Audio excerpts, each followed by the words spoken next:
Okay, lasing ako. That's not counted. Kumbinsin niya sa sarili pero inis pa din siya.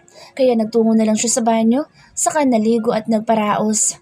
Mabilis siyang natapos dahil parang agos na dumaloy sa isipan niya kung paano niya ang kinin ng babae kagabi. Had never been so horny just because of a woman. Nang makaraos ay unti-unting kumalma ang katawan niya. Sa kanya itinuloy ang panliligo. Nagbihis. This is the last time, Zildjian. Marami ibang babae dyan. Kausap niya sa sarili saka lumabas ng hotel. At least, hindi ito nagdrama sa harap niya. Bad trip naman. Naiinis na ani Zildjian. Paano ba naman kasi? Paulit-ulit na naglalaro sa utak niya magandang katawan ni Laika at ang amoy nitong naiwan na atas sa ilong niya kahit 2 araw na ang lumipas. Alauna na'y wala pa siyang nasisimulang trabaho. Nakita niya kasi ito kanina napasakay sa lift at talaga namang maganda ito kaya hindi siya nakapagpigil na pagnasaan ito. Pero naasar siya dahil hindi man lang siya nito tinapunan ng tingin. Maya-maya ay may kumatok. Kumatok ang assistant niya. Come in. Anya, saka bumukas ang pinto. Pumasok doon sa Mrs. Constantino na hindi maipinta ang muka dahilan upang mapakunot noo siya. Yes? The middle-aged woman fixed her thick eyeglasses. I have been meaning to ask. Did you perhaps... She paused. Did you change my approved candidate for MS? Her lips pressed. Halatang nagpipigil sumigaw sa inis. Why would I do that? Naguguluhang tanong niya. May inilapag ito sa mesa. The moment he saw Laika's picture, inapalunok kaagad siya. What is this? Siya ang pumasa sa evaluation para sa promotion. Pero sabi ni Mr. Tan, you'd change your mind and give the position to the other candidate. Napasandal pa siya dala ng pagkagulat. Pagdating sa manpower ay pinapaubaya niya kay Mrs. Constantino ang desisyon dahil iyon ang gusto ng abuela niya bago ito nagretiro. At sa nakalipas na 5 taon, alam niyang tama ang desisyon niyang sundin ang gusto ng matanda. And now, they're trying to change the approved marketing campaign. Dagdag pa nito. What? Nasaan si Mr. Tan? Sa meeting room, with Mabilis siyang tumayo bago pa matapos ni Mrs. Constantino ang sinasabi. He's doing it again. Does he? I can never trust that old man. Halos hilahin niyang elevator upang makababa sa 26th floor kung nasaan ang meeting room.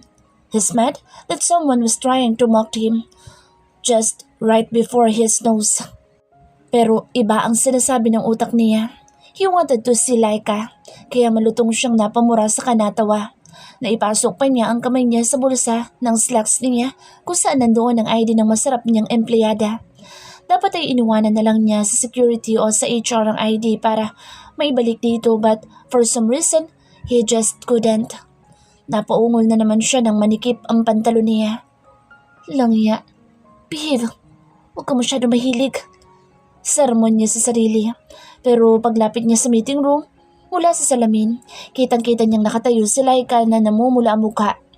Napadako ang mata niya sa suot nitong blouse. It was a long-sleeve white blouse at nakabotones ng maayos pero ang utak niya ay tagos ang titig niya sa suot nito. Isang malalim na paghinga ang pinakawalan niya bago nagpa siyang pihitin ng doorknob at nang mapatingin si Laika sa direksyon niya, kitang-kita niya ang inis sa mukha nito. His imagination went wild while she was looking angrily habang nagsasalita ito. At gusto niyang mapikon na saglit lang siya nitong tingnan at parang hindi siya nakita. 2 taon na pala ito sa kumpanya niya pero hindi man lang niya ito napansin noon. Well, dahil marahil sa rules niya, as much as possible ayaw niya nakikihalubilo sa mga empleyado niya. But it feels like things had been changed dahil sa nangyari. All his wild imagination was thrown outside pero ang kargada niya hindi pa rin makamove on. Bakit gusto mo pang palakihin ang issue? It's been agreed on. Saad ng isang babae nakatingala kay Laika. What the? He was sure that's what he read from her mouth.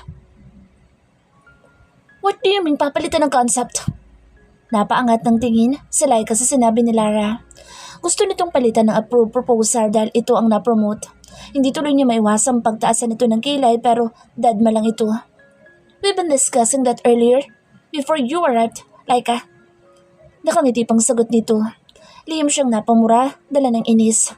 Iyon ay ikalawang pagkakataong na late siyang pumasok sa 2 taon niya sa Melendez Global. At nag-decide kayo nang hindi malang tinatanong ang opinyon ko? Napatingin siya sa mga nando doon. Sarah was raising her brows na umiling pa saka nagsalita ng mahina na, I told you so. I'm the new supervisor. So? She hissed. Ladies, agaw atensyon ni Mr. Tan. Just agreed on it, Laika. It's just a campaign. Baliwalang saan nito na ikinatayo niya.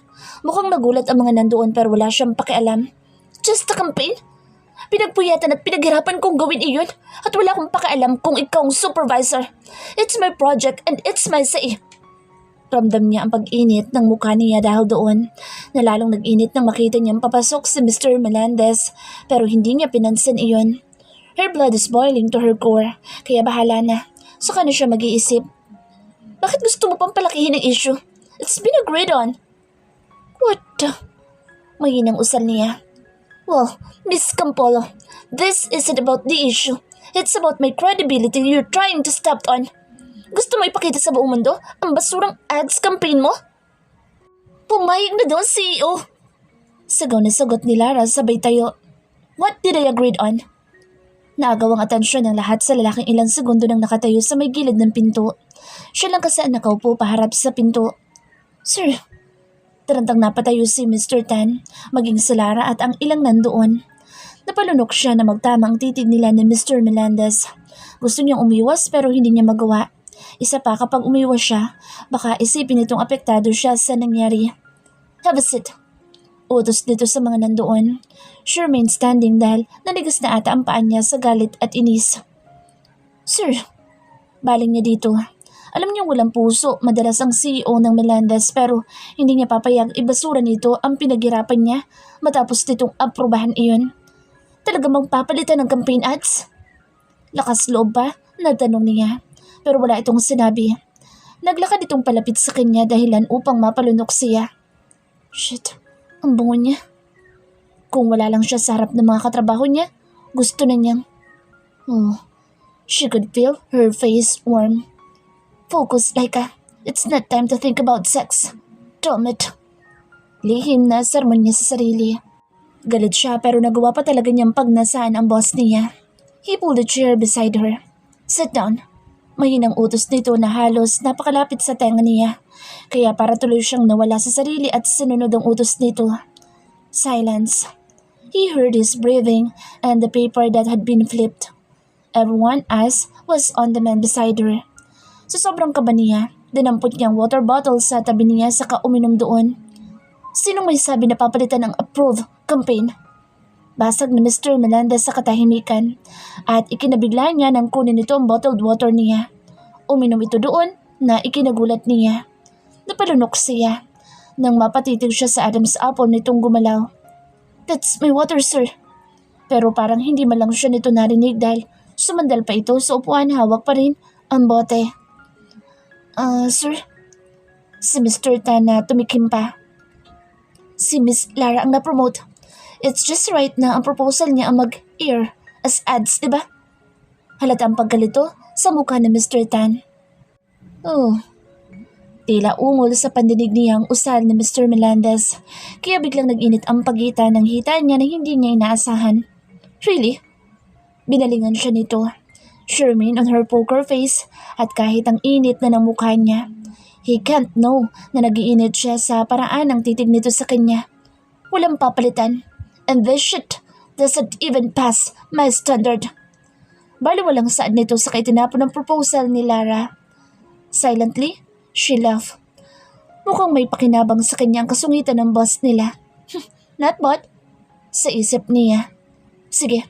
Babawasan na niya ang pagtawag niya ditong walking aircon. Malamig lang kasi itong makitungo sa iba pero nag-aapoy pala sa kama. Sukat doon ay muli na naman siyang napalunok. Mr. Tan, meet me in my office. Nito, saka tumayo. Pero nagulat siya na may dinukot ito sa bulsa nito. Saka inilapag sa harap niya ang ID niya. I guess that's yours. Huwag mo na iwawala. Yun lang at lumabas na ito. Sumunod naman si Mr. Tan at Lara na lumabas pero binigyan pa siya ng masamang tingin bago tuluyang umalis. Pahiya ang bruha. Ani Sarah na pasimpleng pinalakpakan siya.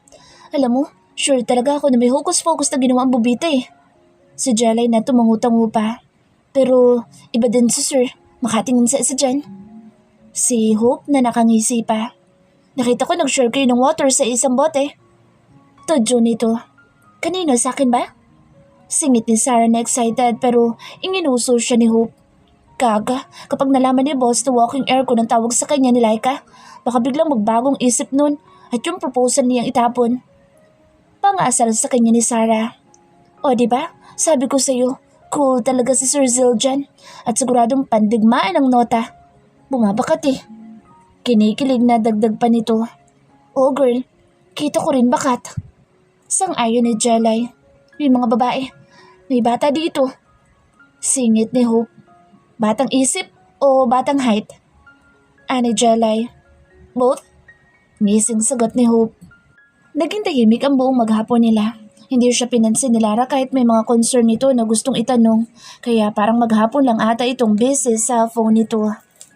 Meanwhile, palakad-lakad si Zildjian sa opisina niya. Kumalma na ang inis niya kay Mr. Tan at dahil sa ginawa nito, he suspended him for 2 weeks. How dare him trick him, making him believe na kay Miss Campolo ang campaign proposal na inaprubahan niya. Kaya pinili niyang baguhin ang desisyon ni Mrs. Constantino. Ang mali niya ay hindi niya verify muna. That time kasi nagmamadali siya para makipagkita sa bagong bebot niyang nakilala niya sa bar a day prior. Hindi na rin naman niya basta-basta mababago ang promotion. Kapag ginawa niya iyon, siya naman ang mapapahiya. Pero hindi yun ang problema niyang malaki. Kundi ang kate na nararamdaman niya para kay Laika. Kung pwede nga lang niyang haplusin ang hita nito kanina ginawa na niya. Kaya iyon, napainom tuloy siya ng tubig. Pero ay kinapipikon niya ay ang parang walang malang epekto kay Laika nang nangyari. She looks stiff and formal. Maliban lang sa pulang-pulang mukha nito. Natagpuan niya ang sariling inutusan ng assistant niya para papuntahin si Laika sa office niya. Great, Zildjian. Wala sa sariling usal niya. Nasa ganoon siyang sitwasyon nang mag-ring ang phone niya. Hi, hello grandma. Masiglang bati niya sa kabilang linya. Bakit hindi ka umuwi kahapon ha? Usag nito. Natampal niya ang noo nang nakalimutan niyang may dinner date pala siyang ipinangako sa abuela. Oh shoot. I'm so sorry. I was swamped yesterday. Bawi nila ako grandma. Nilambingan pa niya ang boses. Ano pa bang magagawa ng matandang tulad ko? Kundi ang mag-antay na maalala ng apo niya. Lagi naman kitang naalala kaso busy lang ako. O promise, uuwi ako when I'm free. Pakonsuelo niya dito. Whatever. Di bale, may ipapakilala ko sa'yo. Lola na today. Ang dami kong ginagawa lately. Saka magla-lunch tayo ng campaign next month. Why do you always give me excuses? Sa susunod na taon, wala na sa kalendaryo yung edad mo. Apo, dapat man lang may asawa ka na. Why don't you meet? Ako na bahala sa sarili ko.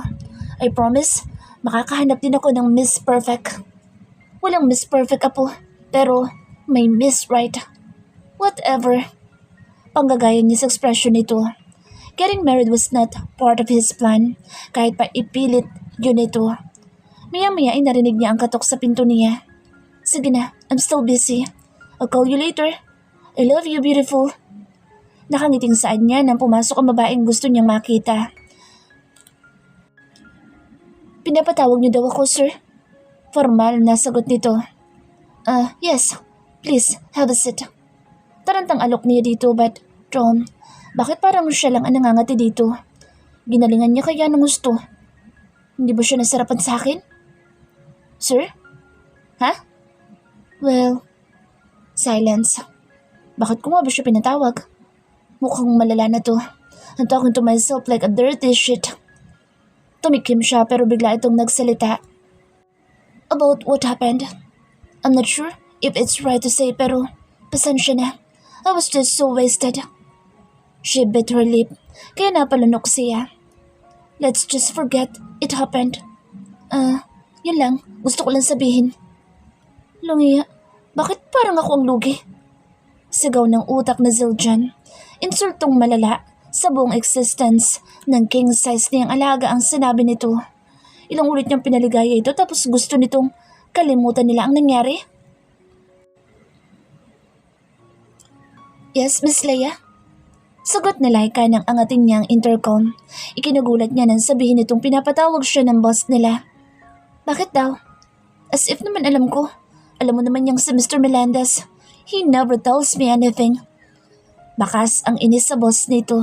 Ito kasing assistant na Mr. Melendez ay assistant na wala man lang idea sa mga pinagkagagawa ng boss nila maliban sa pagdadala nito ng babae sa pad nito na madalas makita ni Leia. Sige, I'm on my way, thanks. Anya saka napahugot ng malalim na paghinga. Ano daw yun? Usisa ni Sarah. I'm not sure pero pinapaakyat daw ako sa CEO's office. Nakabot pa niya ang noo. Wala siyang alam na dahilan para papuntahin siya ng boss nila doon. Unless, marahas siyang umiling. Saka siya nagpaalam kay Sarah. Malakas ang kabog ng dibdib niya habang sakay siya ng lift. Wala siyang nakikitang dahilan para ipatawag siya ni Mr. Melendez. Dahil kung problema sa trabaho, siguradong HR ang magpapatawag sa kanya. Their boss only meets the manager and executives. Sa 2 taon niya sa kumpanya kanina lang, ang unang pagkakataong dumating ito sa department meeting. At ang dating supervisor niya ang madalas mag-present ng mga proposal niya noon at ito din ang nag-guide sa kanya to become her best version. Kaya nanghihinayang siyang nagkasakit ito. Pagdating niya sa 55th floor ay sinalubong siya ni Leia, saka siya dinala sa pribadong opisina ni Mr. Melendez. Iyon ang unang pagkakataong nakaakyat siya sa palapag na iyon. Magkaiba ang main office ni Mr. Melendez at ng assistant nito. Sumalubong sa kanya ang simple pero eleganteng lounge. Saka siya napasunod kay Leia sa isang pintong nakasara. She knocked twice bago nito pinihit ang saradura ng pinto. Sige na, I'm so busy. I'll call you later. I love you, beautiful. Yun ang narinig niyang saad na Mr. Melendez sa kausap nito sa phone. Sa ganda ng ngiti nito, mukhang girlfriend marahil nito ang kausap. Ang lambing pa ng I love you nito. Gusto niyang pagalitan ng sarili, dala ng inis na alam niyang hindi naman niya dapat maramdaman. Kitang-kita niyang natigilan nito nang magsalubong ang titig nila. Pinapatawag niyo daw ako, sir? Anya. Kitang-kita niya ang pagkagulat sa mata nito sa kagumalaw ang Adam's apple nito. Sa reaksyon nito, parang hindi ito sigurado kung bakit siya nito pinatawag. Yes, please, have a seat. Alok nito kaya naglakad siya palapit sa mamahalin nitong lamesa. Hindi ba siya nasarapan sa akin? Danig niyang sabi nito kaya napaangat siya ng tingin. Sir? Ha? Well, silence. About what happened? I am not sure if it's right to say pero pasensya na. I was just so wasted. Napakagatlabi pa si Laika sa tinuran niya. Bakit ba siya ang nag-sorry siya nga ang lugi? Na-divergenize siya na lalaking ito na ni sa hinagap ay hindi niya inaasahang makakatikim sa kanya. Kaya napalunok siya. Let's just forget it happened. Yun lang. Gusto ko lang sabihin. Wow. Bulalas nito. Nagulat siya nang tumayo ito. Hindi kita pinapunta dito para dyan. Saad nito. Nakasunod ang mata niya sa bawat galaw ng binatang boss. He was like a sex guard, walking towards her, kaya hindi niya maiwasang pasadahan ng tingin ang maumbok na parte ng pantalon nito. She clenched her fist, saka pinagdikit ang hita niya, trying to suppress that sensation na hindi na nawala sa utak niya kapag nasusulyapan ito. Palihim na kinagat niya ang sariling dila upang hamigin ang huwisyo niya. Naupo ito sa katapat na couch, saka sumandal doon. Bahagyang nakabukas ang botones ng polo nito kaya kita niya ang konting bahagi ng matipunong dibdib nito. Napahawak na lang tuloy siya sa noon niya na tila na mamawis. I suspend Mr. Dan for about a week. Ang sinabi nitong iyon ang ikinatitig niya sa mapangakit na mukha nito. Why does he look so damn attractive every time? Pero bakit? Hindi na natin pwedeng bawiin ang promotion. He cut her. May apologize. Muli na naman siyang nagulat. Hanggang kailan ba siya nito planong gulatin? Mula sa king size nitong alaga, sa pag-interrupt sa meeting which is in favor her at nag-apologize pa ito ngayon. Mas madalas kasi iyong maliit kong ulo nag-iisip kesa sa malaking ulo ko. Ang hirap. Anito at nagkamot pa ng sentido. She find herself laughing kahit pinipigilan sana niya. Langya, ang seryoso ng usapan. Amused na napatitig ito sa kanya saka tumuwid ng upo. Sorry. Tumikim pa siya upang hamigin ang sarili. She wasn't the type to laugh at green jokes pero heto at natatawa siya. Parang hindi naman maliit yung ulo. Sakit pa nga ng hiyas niya eh. Kaya napainom patuloy siya ng pain reliever pag uwi niya. Maganda ka palang tumawa. Sorry. What? Never mind. Seryosong saad nito sa kamatamang tumitig ito sa kanya. Parang galit pero hindi naman. Ayos na din. At least hindi na basura ang campaign ko. Maya-maya sabi niya. Thanks anyway. Kung wala ka nang sasabihin, sir, would you like to sleep with me again? Muntik na siyang malaglag sa upuan niya dahil doon. Okay, binabawi na niyang nagpasalamat siya dito. Ano akala nito? Isa siyang babaeng bayaran para makipag-sex dito? Kasi sinabi nito? How could you? Hindi mapigilang bulalas niya. Alam mo, Mr. Melendez, ipinaluwanag ko naman na I was drunk kasi... Umiling siya. Bakit pa niya sasabihin ang dahilan ng pagpapakalasing niya? In the first place, ang ulo nito sa pagitan ng hita nito ang sinisisi nito. Hindi ako kagaya ng mga babaeng kilala niyo. Yung nangyari, aksidente lang. Isang malaking pagkakamali. So please don't. I know, I'm your first. Kaya nga, exciting siguro. Walang gatol na pag-amin nito. You know what? Marahas siyang napapikit, trying not to burst out her anger. Tumayo siya pero nagulat siya nang hilahin nito ang kamay niya. Tila libo-libong boltahe ng kuryente ang nanulay sa braso niya patungo sa bawat bahagi ng kanyang katawan. At dala ng pagkataranta ay natapilok siya pero bago pa siya matumba ay nahapit na ni Mr. Melendez ang bewang niya. I'm not done with you just yet.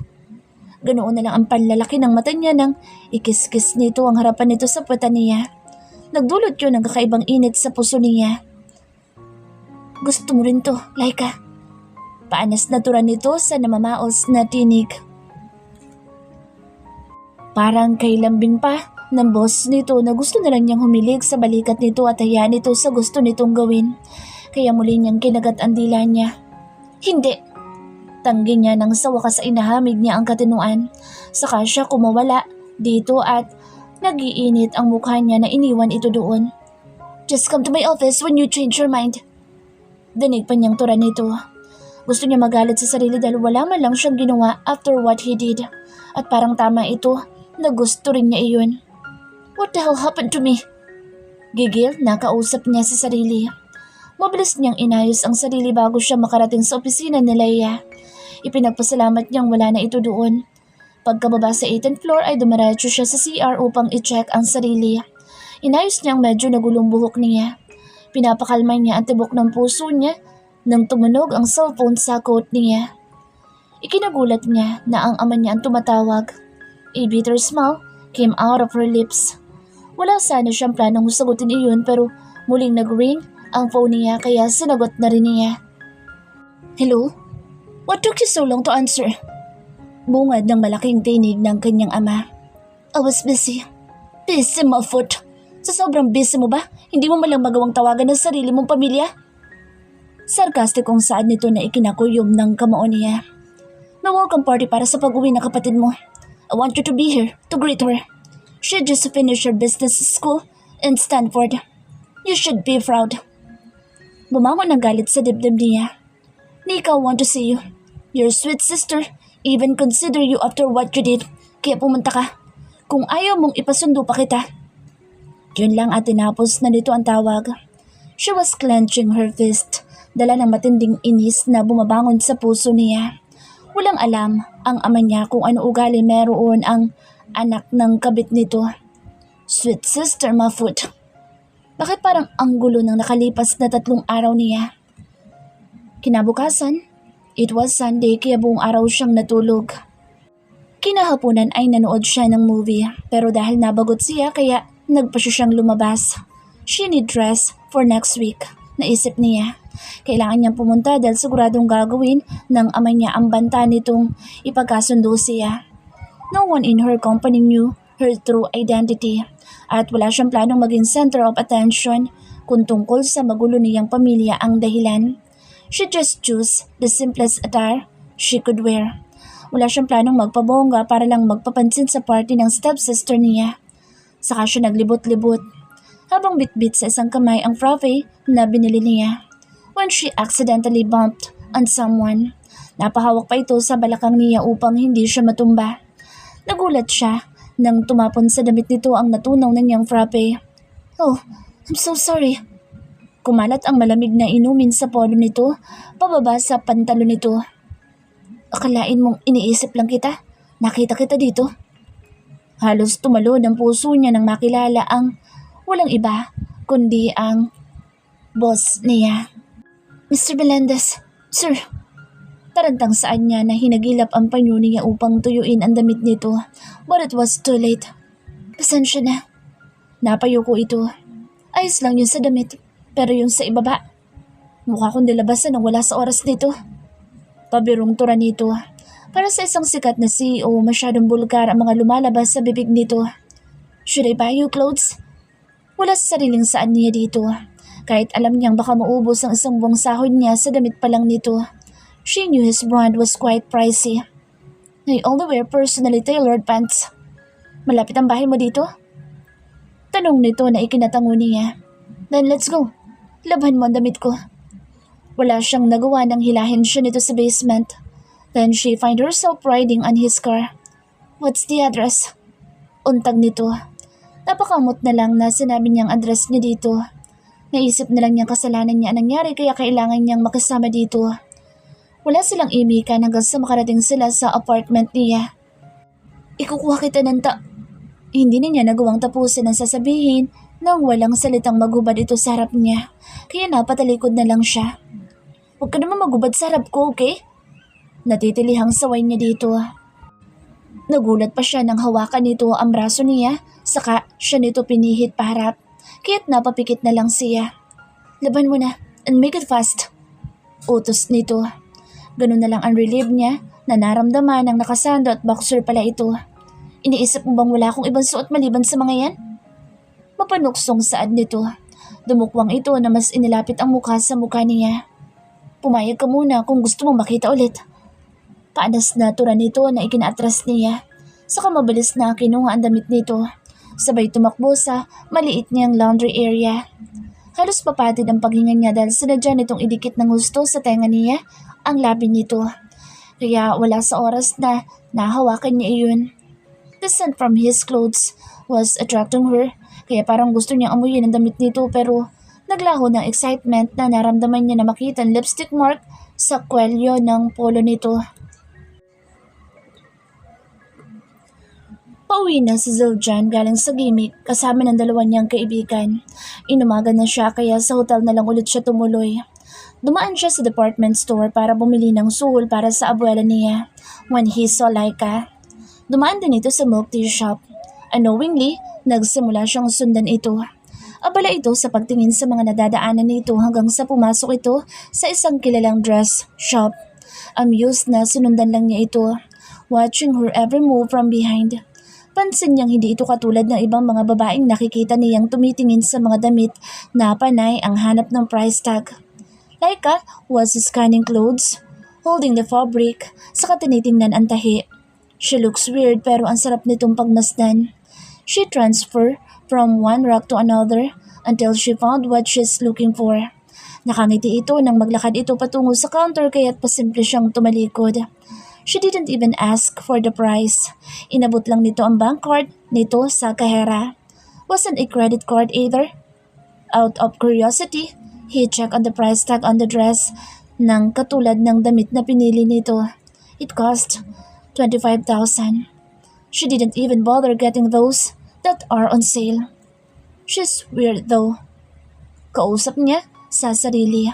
Kaya nang paalis na ito at abala sa pagtingin ng nadadaanan nito, he intentionally bumped her. Kahit hindi naman iyon ang plano niyang gawin. Gusto lang sana niyang batiin ito at ayaing kumain. Kaya ayun, natapon sa kanya ang iniinom na tong frappe. I'm so sorry. Like ka-utter pero gusto niya mapangiti na makita niya ang pagkabigla sa mata nito. Kaya bago pa man ito makatanggi ay hinila na niya ito palabas ng mall. Then found himself driving her to her apartment. Isang di kalakihang condo apartment type ang tinitirahan nito. Simple pero maayos ito sa bahay. Wala siyang idea kung anong nangyayari sa kanya. Lahat ata ng ginagawa at sinasabi niya ay napaka-impulsive pagdating kay Laika. Laban mo na, mas mabango ko dyan. Sigaw niya dito, saka siya naglakad patungo sa kinaroroonan nito. Wala lang, na-imagine lang niyang inaamoy nito ang damit niya. Pagpasok niya ay pabalya nitong itinapon sa loob ng washing ang damit niya. May narinig siyang sinabi nito pero hindi niya masyadong nauunawaan. Ako hindi mo lalabahan? Gulat na napalingon pa ito sa kanya. Gusto mong ipasok ito sa washing machine, sir? Pasinghal na saad nito kaya mas lumapit siya dito. Anong ginagawa mo? Takang tanong nito. Pwede mo kong amuyin kung gusto mo. Ay niya sabay ngisi. Bakit ko naman gagawin yun? Inosenteng tanong nito na medyo ikinaasar na naman niya. Hindi na talaga ito tama. Dati naman siya ang hinahabol ng mga babae kapag natikman na siya. Bakit si Laika siya ang naghahabol ngayon? Kaya nga siya gumimik kagabi para burahin niya ang pagnanasa niya dito pero pati mga babae sa bar kamukha na nito ng malasing siya. Whatever. Anya kasabay ng malakas na pagkalam ng sikmura niya. Sa kalasingan niya, late na siyang nagising kaya hindi pa siya kumakain. Napapailing na lang ito sa kasya dalampasan. Mr. Melendez, sir. Tawag ni Laika sa kanya kaya napasunod siya dito. Just call me Siljan. Sabi niya na makalapit siya dito pero wala itong reaksyon. Adobo at kanin lang ang meron dito. Gusto mo ba, sir? Kahit bagoong ata, uulamin ko na sa gutom ko ngayon.